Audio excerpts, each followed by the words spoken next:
ꯑꯩꯈꯣꯏꯒꯤ ꯃꯁꯤ ꯀꯟꯁꯔꯠ ꯑꯃ ꯄꯥꯡꯊꯣꯛꯄꯒꯤ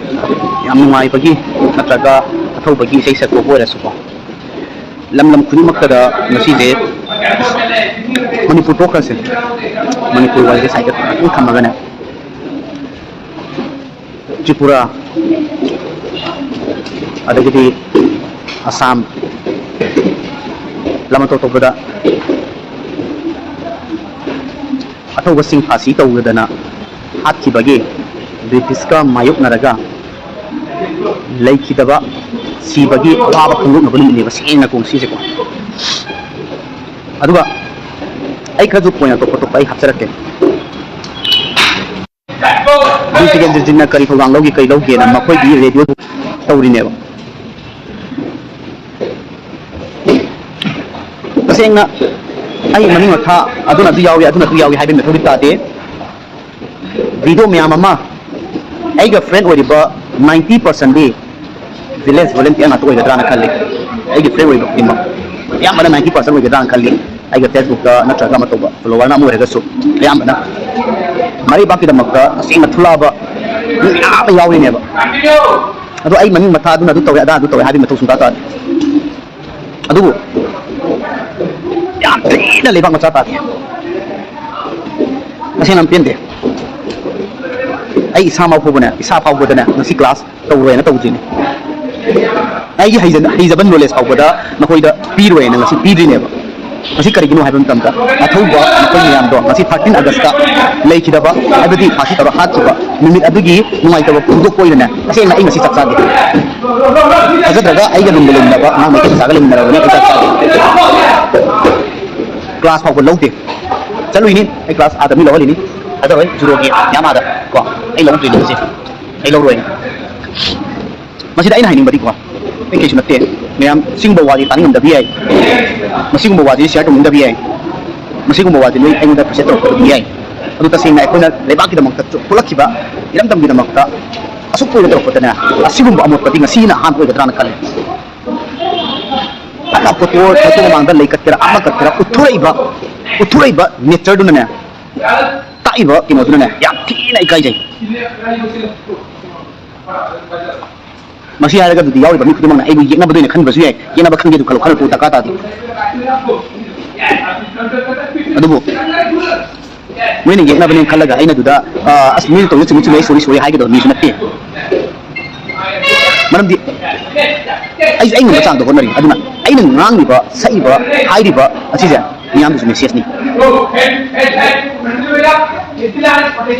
ꯑꯩ ꯀꯅꯥꯏ ꯕꯦꯟꯅꯣ ꯑꯗꯨ ꯕꯦꯟꯅꯣ ꯈꯪꯗꯦ ꯚꯥꯏꯔꯦꯜ ꯃꯌꯥꯝ ꯆꯠꯂꯤ ꯚꯥꯏꯔꯦꯜ ꯃꯌꯥꯝ ꯊꯣꯛꯂꯛꯏ ꯍꯧꯖꯤꯛ ꯃꯌꯥꯝ ꯑꯃ ꯁꯤꯌꯔ ꯇꯧꯅꯔꯤ ꯃꯌꯥꯝ ꯇꯧꯅꯔꯤ ꯀꯔꯝꯕ ꯀꯣꯛꯅꯣ ꯍꯥꯏꯕꯅꯤꯗ ꯑꯩꯗꯤ ꯉꯁꯥꯏꯅ ꯎꯔꯕꯅꯦ ꯑꯗꯨꯕꯨ ꯑꯩ ꯀꯃꯦꯟ ꯑꯗꯨ ꯑꯗꯥ ꯄꯤꯔꯨꯗꯦ ꯑꯩ ꯇꯁꯦꯡꯅ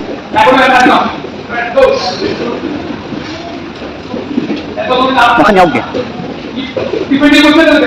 तसेंगना 15 अगस्त तौरमो ओके कई के खनबी है तसेंगना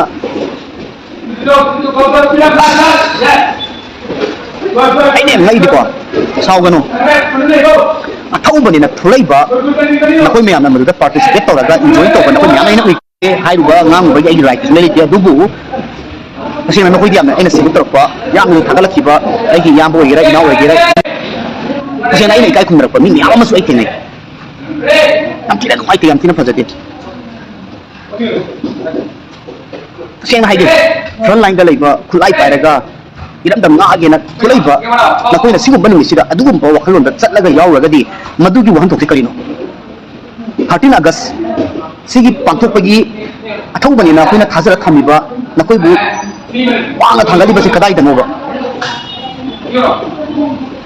आम फजदे आम इरा फजदे को लोसिनबसु यारोयदा पोटनी मसी आई यावदे मसी आई यावदे तौदे अदा तौदे हाइबसु यारोयदा पोट ngakani सेवना हम फजदे हम एदम नुमाइते नंग मोसने ओय ओय मैंने थाजरम बरदि आई चाक सादे हाबे थाजरम दबे को मसी 13 अगस्त से आई चाक सादे आई चु चाक सादे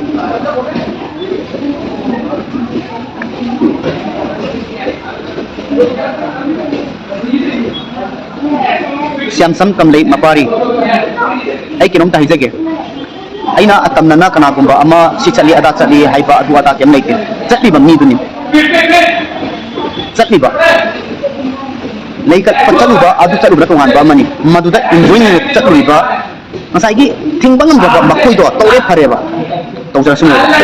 thingbangam dam ne makoi di ai ku sini ai gi apam bani na adum tong gi ne ba adu kun bunga iba natraga thau bani na athau ba hai bi ata se mahal le ba na tasengna aina gyan tar ko matamda gyan tar ko di hona hatina ga saiban nimitse akoi ina na kalap tri makadana gyan tar ko di hona kalap tana leisu katana lei katana kotana pi ga tadana ira boti sei ga tadana amagi sei tadana atho basingi sei tadana ama tadana kenogi oja kunjoi joigi sei ga tadana ya like na lengna atho basingi keno tawdani as yam tar eba adu ngasi utliba rok pudi rok ni hai babu madugi meaning yam hajarangani sei yam hajarambe adu surrounding to ro potudi madugi sei duga yam thina chanabe masi ni yam thina chanabe thina kai sei to basing dun kai khalam ni pasengna thawai haiba thawai se lera magadi athuba puti ken je ne kai khalam deni pu thangalo ne kai khalam deni lei lawang koi sing puti ken je ne kai khalam deni khalam je ba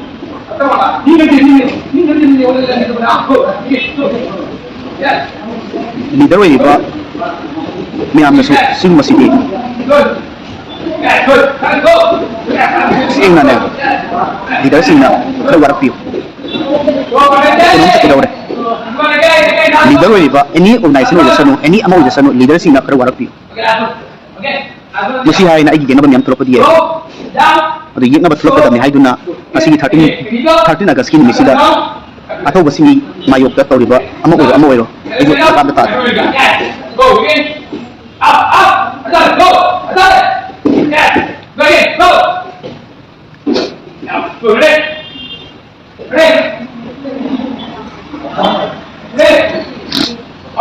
alternative kai di alternative ready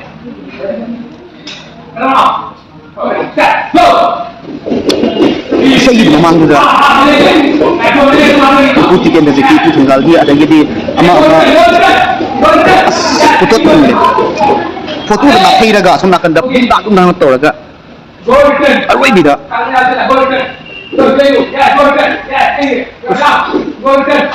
Lalu nari. Ini sih dia ini ngau deh. Mesti kita tanya nari, kita nak tahu mana. Wah, kita tanya nari. Bây giờ quay đi Athouba hai bảy wahan thục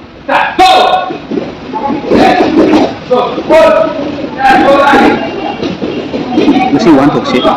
am kali hendra sih nanti kau kali ai hujan jadi susah ngamuk coba berada ai ni gantar jadi punggan itu aja karena ai paling jauh dari cai klub tak lepas lagi juga dia paling jauh ni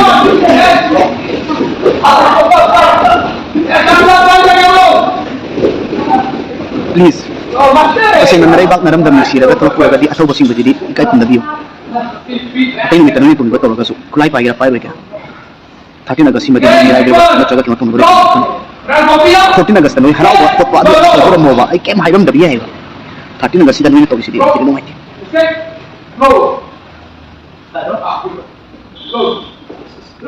Athouba sai basa anda kuki landa mai te tu am si gi basa makoi gi supal nama tong dai ni atu ka mani hai ba hai ba sing ja ai khoi na isan loi tu bai dia ba kai ji no kai Athouba ni na kai yau ba to ami kai ji ni kaya no da ngau bi amma da oya tu na masi da pan na tawe Sonda isai phala kitang taw bagi da mo kuda asam da thing da na masi da chau bai thuk wat phok oi da tawe ji taw ya na tawe na please chen to ko masagi aso da sing masida nang phatu ni haibu wai do harakan 13 August se nang phatu mati 13 August se tai pudi am tum ko ne 13 August ani ko natin araw ko minute ng sisi ko makita ba lakna phanang da ba kaya na talaga su supply pai ba idam da mga kani fulay ba miyam sida bigyan tabi eh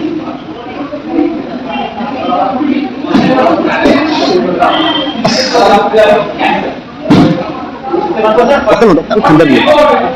cumlibra. Aku ni ngasih isi libra, cumlibra. Mesti rock tahu lagi, miam dance tahu tu nak pot, tapi miam cuma kandang tahu je cumlibra hai pasal. Sini boleh oro, langi boleh oro, jatuh kami oro, cumlibra hai pasal. Aku tak tinggal terus kandang dia.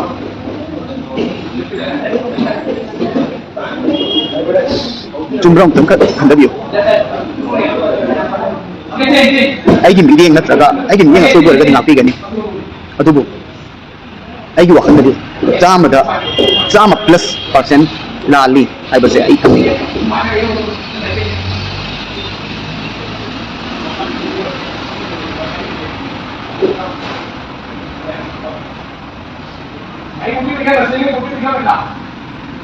ai na pau to wiwas natte ai chara hele mi am da khaman da ko ta to wiwas natte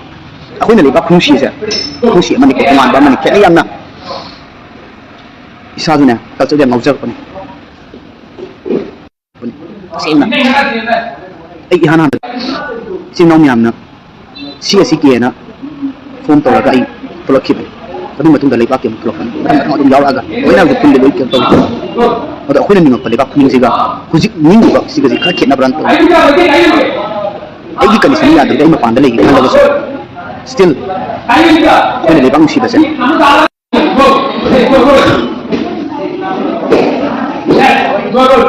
eh hani ay kislik kasi na iramdam tulok pa cinaw sing masigum ba inang talaga please focus to bigan do ay munda numi nang maga na traga ay munda aduna ay ga ni putu ay ga ni putu ta ba ay putu ay maram di ay niyang hazaba mi ngakani bising sing adubo makoy gi asoba sing do sembon ning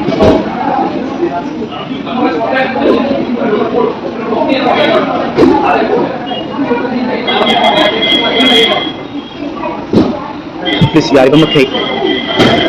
lebak ke jamok su taw lak ke bani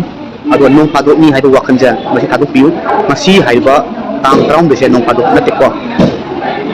masi please wakan adu lagi remove to group to yaw ga suna adu gi wakan do wajib kita da wajib tang na riba maina remove to ne du mami do haidu adu maina masi nong padu ni khanda wakan tang August 13 je masih nong padu ni khalaga langko pa missing do matu ma singna lale yes next one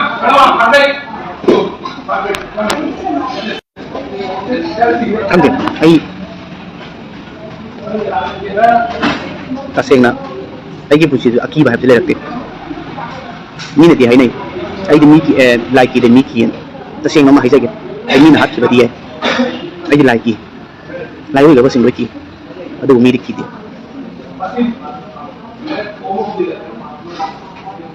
iramdam gi da makta chok thurai be chin naw sing na ne yari ba makai sigum ba dari attend to bigan participate to bigan isagi oi ba enjoy to ngam khona ba di inni ba masen adu da musician ko di khangdi ama to ni khangdi lang to piu maduna marun adu bo sigum ba concert ama da yaudana chatana langdana to ba ko ti please to bigan kena yam na ato pun bi umur ma ga di ai kem haim da bi masih Numit 13 August ini, woi, awal ibu angang sih nanti 13 August ki, wuhan tuh sih kemen dapat dia. Istarin have ni, kapner ini, lang kudi mangda palan tau ini, 13 August se, istaragan ya, nak kau nak pergi, damak tertawai karagan, semai tau ni haragan, naga tau, aduh, ekoi nanti. Kai pun dah berlai tu nak.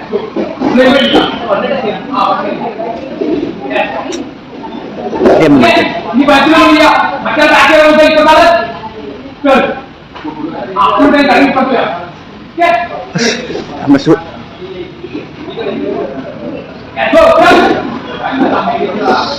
Lebang mesti yang kita benda. Kuta nomai pai, kuta tang pai, kuta pun pai ada itu lebang kita benda. Atau wani sih bahasa kita harus pelajari.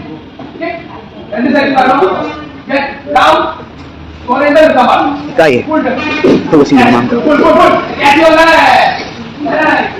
ako di mo ipala sige ba sunate ako di pasi to sige ba ne no no thal thal ne makoi ka kita makta mirong kita makta is yara ka dinan sigumba sabab thoram ja onna participate to gan isagi group mana bamasen ke manunda haraudana notana chadana no to biyo मैं मसी फटी ना दस ये respect हो दियो आई payment they like how कोने अदुना अदुनी अनानी high सिदा mention तो मथु ता दे सिदी इसा इसा ना ज्ञान था गदा बने आई लुक अमो बुसियस अमो बुना चगा अमो आई ची थनबा ना चगा दिया like still I this high सिनी विलेज वॉलंटियर ना चगा एनी खुन गी दमकता इरम दम गी दम को आई रेस्पेक्ट हो ना तो उसको बनो तुम तुसी कोई mai paabo budam taman kaubale adugo sigum bakharan na makoi bu aina hantri yenga da flike soigadi langadi langar helu han taru da bagin khandok pu yai adan khandok pu chen to bi wakhan lon to fatta balok si fatta wakhan thado ai gi thakko siaram bi khatum siaram bi isung man jaw bi si kari gum bai isung man jaw ga na itang na hai je tumi ko na khanda bi ikai thong boy ganna ya ban hai je tumi ko plan Athouba si che simuki lali ko na khanbiu ikai thong biaw ganna inau na hai se to ga hai ba thakina ga sakti ko ikai ko ba se simadi respect ba Athouba kai ko na khandira ganna inau na hai je tumi khanbiu officer hoy gera army officer hoy gera look officer hoy gera look ya to hoy gera adu hoy gera amu hoy gera aina hari ba ko in look thabira ganna kan thabira ga o analyze to bi si diam no ite masigi mo ondu am na pitch kusida aina sahi kusanga sura kusida ne lebak ning bai ba je hoi chin ka tan ning ba hai ba ma de gi wahina ning ba hai ba ma tabak ning ba hai ba ma ai oina ai expose to hai ga ai to rage ai tabak uchu to re lebak ki da mak ina ki da mak lining ki da mak jail yo ga adu ai maran le khang ba da gi ai mo case ta jail yo ga yo re hai do na ai se to to te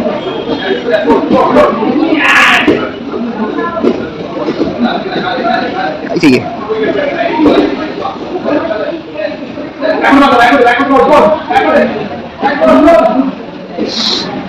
sih tak wai nuai te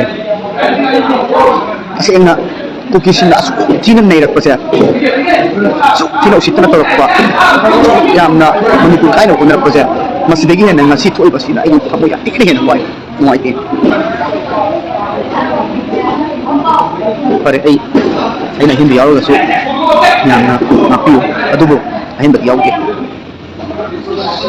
ikai kun sai tin hen ba wakal lon ju ai ra kan iram bang ngam ni se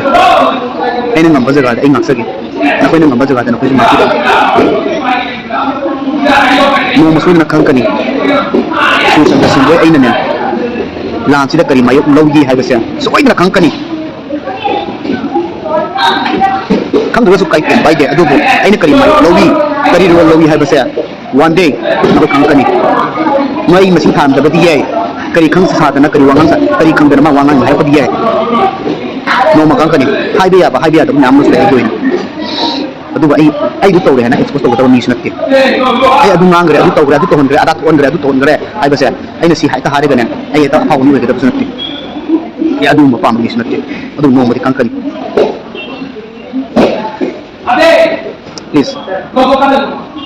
masih di ko ba thong se ya ai ga di thoke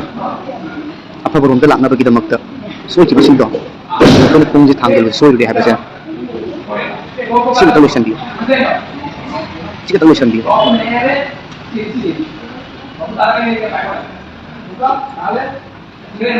para ilak solution lagi mesti diam na untuk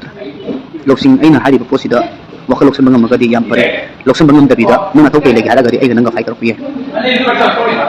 adu da handala ni sinte nang ayo pose ani exercise na ai against da ai nang si hari ba posida against ai ko gadi nakoi ga ai ga su counter piye मैं नहीं हाथ के बदिए अरु आई लो लगत नहीं करबस नते 13 August di kai kun na ko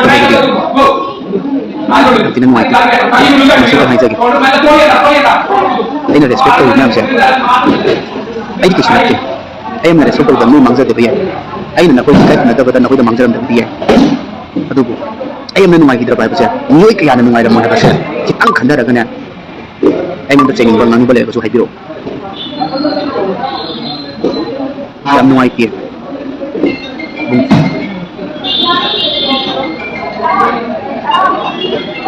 yam numai ki ngasi di 13 August da Athouba asigi kari kaino no khangde photo su thami leizu kan di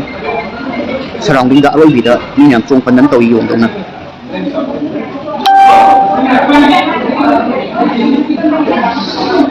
ai so lagi nak to lai phari hai ba wai se asigi ai hai ja roi ke